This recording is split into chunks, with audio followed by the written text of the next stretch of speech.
Пожарите низ земјава се уште беснеат, расте притисокот за одговорност на институциите.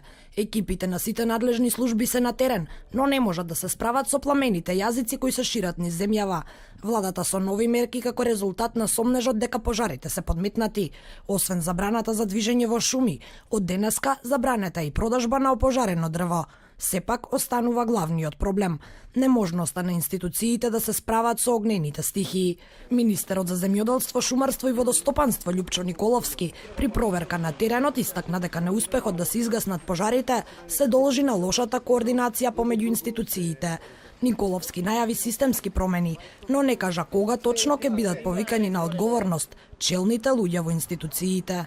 Сите кадровски промени се во тек овие денови, така да сметам дека и околу тоа прашање ќе има конкретни резултати овие денови, но сега мора да бидеме фокусирани да не направиме и проблем во самото функционирање такво какво што е на самите институции, затоа и министрите директно се вклучени во разрешувањето на сите овие проблеми. На терен недостасува механизација, адекватна опрема и логистичка поддршка. Николовски ги повика и локалните власти да се вклучат во гаснењето, но и во превенцијата од пожари. Освен селата кои се под закана од пожарите, на неодговорно човеково однесување се пожалија и жителите на дел од централните скопски општини.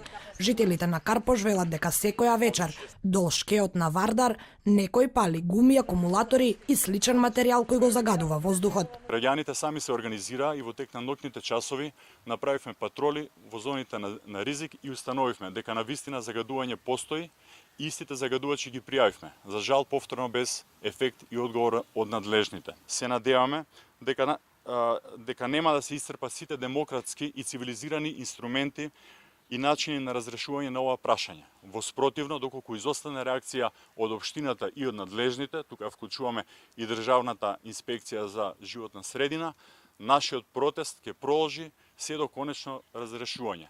Додека граѓаните бараат помош од локалната власт, таткото на општината Стефче Акимовски се прогласи за ненадлежен и прстот го впери кон активисти на СДСМ.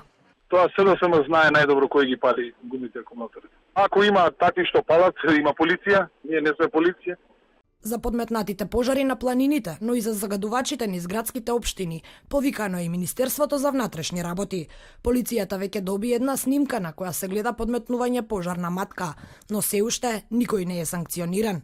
Активни пожари денеска има во југозападниот, пелагонискиот, скопскиот и повардарскиот плански регион.